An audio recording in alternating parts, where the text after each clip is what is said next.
Video शुरू करने से पहले आपको बता दें कि यदि अभी तक आपने हमारे चैनल को सब्सक्राइब नहीं किया है तो अभी कर लें और साथ में नोटिफिकेशन घंटी को भी दबाएं ताकि हमारी वीडियो सबसे पहले आप तक पहुंच सके। बंधुओं, निज धर्म कहता है कि मनुष्य पुण्य का विचार करता है लेकिन पाप का विचार नहीं करता। लेकिन परमात्मा अतिशय उदार है, करुणा निधान, बड़े दयालु हैं।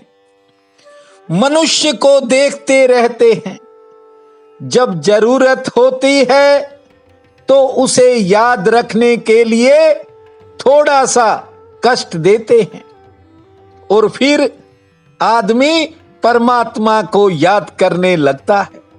जीव बार बार पाप करता है और परमात्मा बार बार भूलते हैं।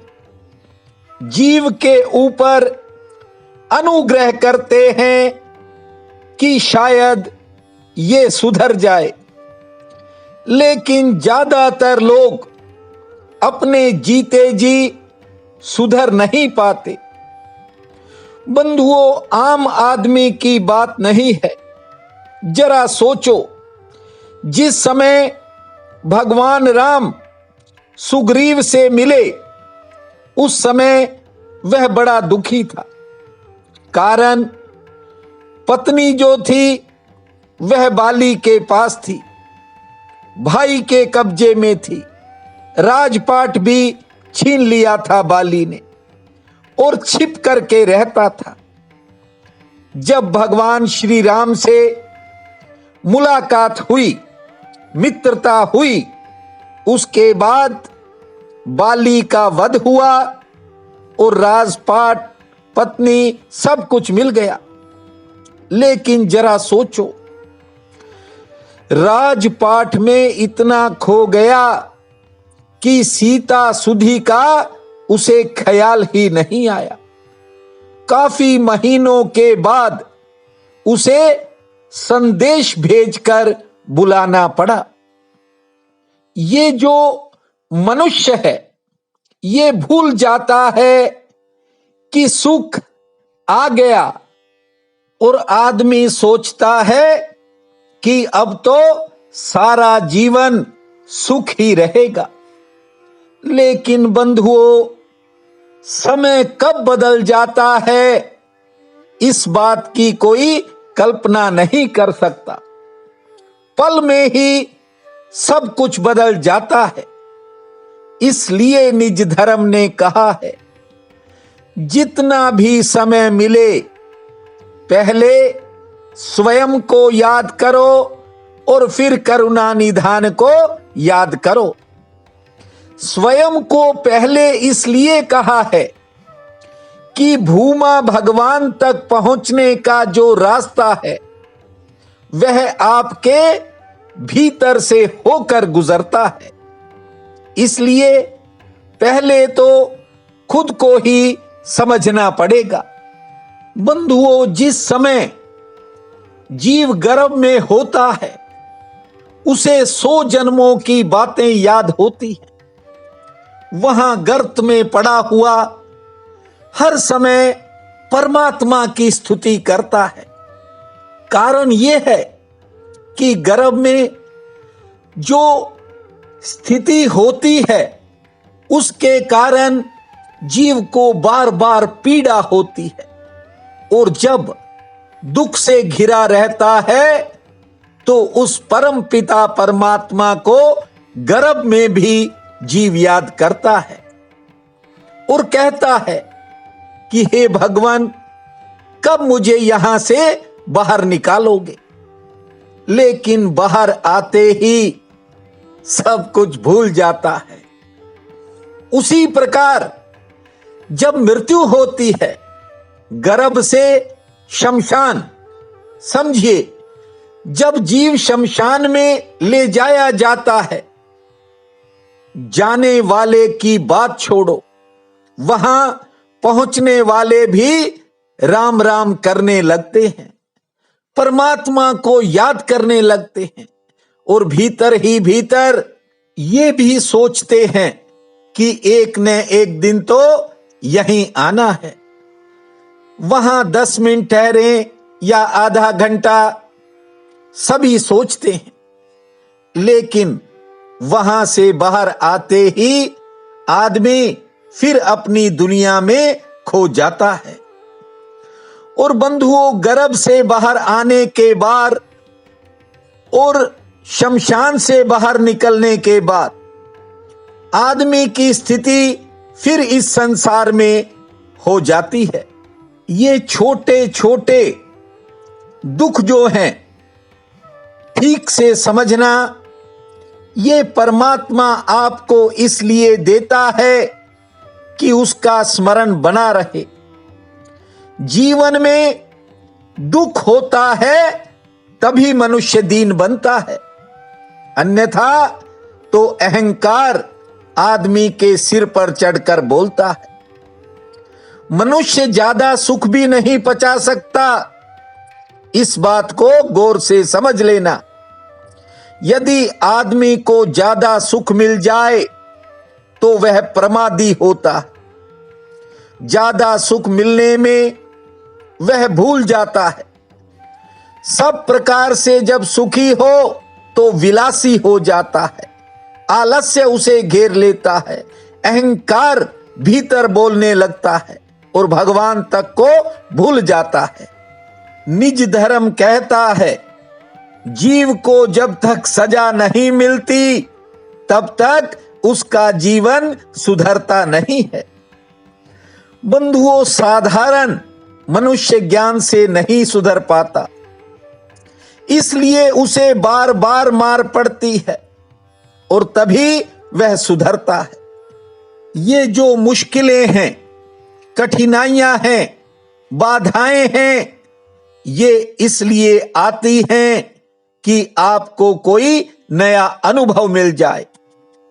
आपने जो भ्रम पाल रखे हैं वे भ्रम टूट जाएं, लेकिन टूटते कहां हैं? आदमी अंधकार में रहता है। क्यों? क्योंकि वह विचार करता है। ठीक से समझना मेरी बात को। मैंने मंदिर में बैठे लोगों को देखा है, वे परमात्मा की पूजा भी कर रहे हैं, मूर्तियों का पूजन कर रहे हैं, लेकिन उनके मन में तरह तरह के विचार जग रहे हैं। सोचते हैं कि कहां है परमात्मा, कैसा होगा उसका स्वरूप, कभी देखा तो नहीं। ये जो पत्थर की मूर्ति है जिसके सामने मैं पूजा कर रहा हूं, ये तो कहीं न कहीं से लाकर यहां बिठाई गई है। आदमी के मन में अनगिनत विचार चलते रहते हैं, ये सच्चाई है। परमात्मा तो वह है जिसने आदमी को बनाया।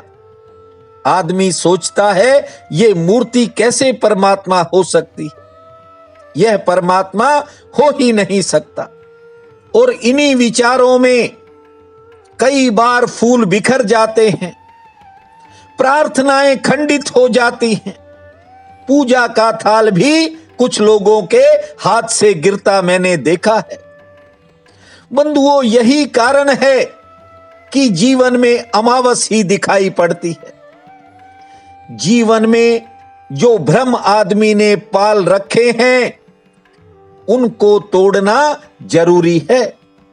करीब 20 साल पुरानी एक घटना आपको सुनाता हूं। बंधुओं, एक प्राइवेट नौकरी करने वाला व्यक्ति मेरे पास आया।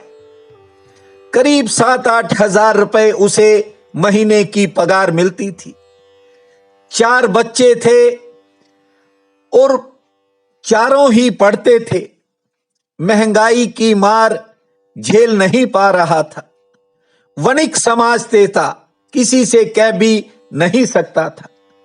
उसने कहा कि मैंने अपनी कमाई में से करीब 10% निकालकर बहुत से पाठ करवाए, बहुत से ब्राह्मणों को दक्षिणा दी और जहां जो मैं कर सकता था किया, लेकिन समय में बदलाव नहीं आया। मैं आज आपसे रास्ता देखने आया हूं। बंधुओं, मैं जानता तो उसे पहले से ही था। वह दिखने में भला नहीं बल्कि दिल से भी भला आदमी है। उसने मुझसे कहा कि आप देख करके बताओ कि ऐसी कौन सी ग्रह दशा है जो पिछले लगभग 14 वर्षों से मेरे ऊपर चल रही है। उसने बताया कि मैंने बहुत से ज्योतिषियों से भी राय ली, लेकिन मेरा समय बदला नहीं। मैंने दान पुण्य और उपाय भी बहुत किए। बंधुओं, उसकी पूरी बात सुनने के बाद मैंने उसको एक छोटा सा मंत्र दिया। वह कहने लगा, इसके अलावा और क्या करूं? मैंने कहा, इसके अलावा तुझे एक और काम बताता हूं। जब भी रास्ते में चलते वक्त तुम्हें कोई मंदिर दिखाई दे, चाहे परमात्मा का ध्वज ही वहां क्यों न टंगा हो, हाथ जोड़ लेना। बस इतना करना, तेरा वक्त बदल जाएगा। बंधुओं, समय का काम है बदलना, और साल 2 साल भी नहीं लगे। उसका वक्त ऐसे बदला मानो मरुस्थल में हरियाली छा गई हो। ऐसे काम बनने लगे कि उसने पीछे मुड़ करके नहीं देखा। आज करोड़ों का मालिक है। वह बहुत पुराने समय से ही मुझे गुरुजी कहता है। बंधुओं, जब समय बदलता है तो सब कुछ बदल जाता है। मैंने एक बार करीब 4 साल पहले उसके साथ यात्रा की। जानते हो, मैंने देखा यदि कोई मकान मंदिर की तरह दिखता है तो आज भी वह उसके आगे हाथ जोड़ लेता है। बात है श्रद्धा की। यदि आप में श्रद्धा भावना है तो बंधुओं, पत्थर भी परमात्मा के रूप में बदल सकता है। और यदि श्रद्धा नहीं तो फिर परमात्मा भी आपकी दहलीज पर आ जाए तो आप उसे कैसे पहचानोगे? बहुत से बहन भाई कहते हैं कि आपकी कृपा बनी रहे, आपका आशीर्वाद बना रहे। मैं कौन हूं आशीर्वाद देने वाला? आशीर्वाद तो उस करुणा निधान भगवान का है। ये तो ऐसे ही बड़ाई दिलवा देता है। मैंने देखा है, कुछ लोग कहते हैं आपकी कृपा से मेरा ये काम बन गया। बंधुओं, मैं तो आप सबकी कृपा से अपना जीवन यापन कर रहा हूं। आपसे मोह प्रेम है, इसलिए प्रतिदिन आपके चरणों में उपस्थित हो जाता हूं। आज मैं आपसे एक बात कहना चाहता हूं। जब आपको लगे कि ये बाहर की दुनिया व्यर्थ है तो अपने भीतर अपने मंदिर को तलाश लेना। ध्यान का रास्ता भी वहीं से गुजरता है। जब सारे विचार व्यर्थ हो जाएंगे, जिस दिन आप निर्विचार हो जाओगे, समझ लेना उसी दिन करुणा निधान ने आपके लिए अपना द्वार खोल दिया है। आज कार्तिक कृष्ण पक्ष की तृतीया है। बहुत बड़ा पुण्य काल रहेगा। उठते ही राम भक्त हनुमान जी का नाम लेकर धरती मां को प्रणाम करना। 3 बार लंबी श्वास लेना और 27 बार ताली बजाना। फिर पेड़ पौधों को निहारना, सूर्य नारायण को जल अर्पित करना, हनुमान जी को सिंदूर चढ़ाना, दोपहर में चुपड़ी रोटी किसी भी पशु को खिलाना, शाम को तुलसी माता के समीप घी का एक दीप जलाना और सोने से पहले हनुमान चालीसा का पाठ करना। भूमा भोम भोम, भूमा ओम ओम, भूमा भोम भोम, भूमा ओम ओम। इस महामंत्र को जपना, कोई नई खुशी प्राप्त होगी। प्रिय बंधुओं व मातृदेवी शक्तियों, आज 3 नवंबर दिन मंगलवार है। आप सबको मेरा नमस्कार है। आज का राशिफल इस प्रकार है। मेष, आज परिवार में किसी नई खुशी का आगमन हो सकता है। कोई नया साधन बन सकता है। संतान से भी सुख मिलने का योग है और कोई रुका हुआ काम किसी करीबी व्यक्ति के सहयोग से गति पकड़ेगा। आमदन के लिए दिन मध्यम श्रेणी का रहेगा। वृषभ, कार्यक्षेत्र के कुछ कामों को लेकर मन में उतार चढ़ाव रहेगा, दुविधा भी रह सकती है। हालांकि कारोबारी सितारे बेहतर हैं। यात्रा में थोड़ा सचेत रहें। मित्रों से मिलन होगा, से ठीक रहेगी। मिथुन, आज किसी नए खर्च से सामना हो सकता है। किसी करीबी के प्रति मन में संदेह पैदा हो सकता है। आमदन का कोई नया जरिया मिलेगा और परिवार में किसी बात को लेकर मामूली चिंता भी बन सकती है। कर्क, कार्यक्षेत्र में अचानक व्यस्तता बढ़ेगी। संतान संबंधी कामों पर, घर के कामों पर कोई नया खर्च होगा, नई खरीदारी होगी। व्यापार और कारोबार के लिए दिन उतार चढ़ाव भरा है और नौकरी पेशा लोगों पर काम का दबाव रहेगा। सिंह, आज समय आपके लिए काफी महत्वपूर्ण है। कुछ कामों में आपके विचार बदल सकते हैं। हालांकि सेहत ठीक रहेगी। मेहमान आ सकते हैं, कोई नया संपर्क भी बन सकता है। लेकिन आज आपका कोई रुका हुआ काम गतिशील होगा और आमदन के लिए दिन लगभग ठीक रहेगा।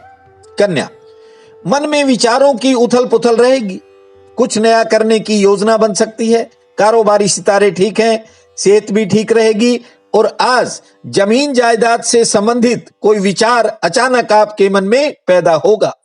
तुला, आज किसी पुरानी उलझन से छुटकारा मिलने का दिन है। कार्यक्षेत्र में काम का अतिरिक्त बोझ रहेगा। आमदन के लिए समय ठीक है और परिवार में किसी बात को लेकर विचारों का टकराव हो सकता है। वृश्चिक, किसी विशेष काम में आपका समय लगेगा। करीबी लोगों के काम भी आपकी किसी योजना को प्रभावित कर सकते हैं। व्यापार में धन लाभ ठीक होगा। कोई अच्छा समाचार भी आ सकता है। सेहत लगभग ठीक रहेगी। धनु, आज किसी व्यक्ति के प्रति आपके अचानक विचार बदल जाएंगे। व्यापार में विस्तार की योजना बनेगी। कारोबार से लाभ जो है मध्यम श्रेणी का मिलेगा। से ठीक रहेगी और कोई रुका हुआ काम आगे बढ़ेगा। मकर, आज कानून से संबंधित किसी काम में सफलता मिल सकती है। कुछ कामों में प्रतीक्षा करनी पड़ेगी। किसी करीबी से कहा सुनी हो सकती है और आर्थिक फायदा होने से मन में नया जोश होगा। कुंभ, आज आपके नौकरी संबंधी और कारोबार संबंधी काम आसानी से निपटेंगे। समय भाग्यशाली रहेगा। हाँ, कुछ कामों में दौड़ धूप रहेगी, थोड़ी प्रतीक्षा करनी पड़ेगी। किसी के प्रति आपके मन में विचार भी बदल सकते हैं। मीन, लेन देन से जुड़े कामों में आज कोई बड़ी राहत मिल सकती है। व्यापार से लाभ ठीक होगा।